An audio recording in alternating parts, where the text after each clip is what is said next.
Men Rahmonova Sevinch, 18 yoshdaman. Olmaliq shahar 82 sonli ixtisoslashtirilgan maktab-internatning 11-sinfida o'qiyman.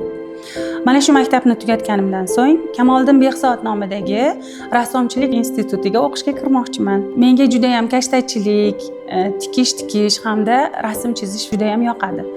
Bo'sh paytlarimda rasm chizishni hamda kashta tikishni yoqtiraman. Yaqindagina Toshkent shahrida respublika miqyosida bo'lib o'tgan Inson uchun nomli ko'rik-tanlovda men 2-o'rin sohibiga aylandim. Bundan juda ham xursandman.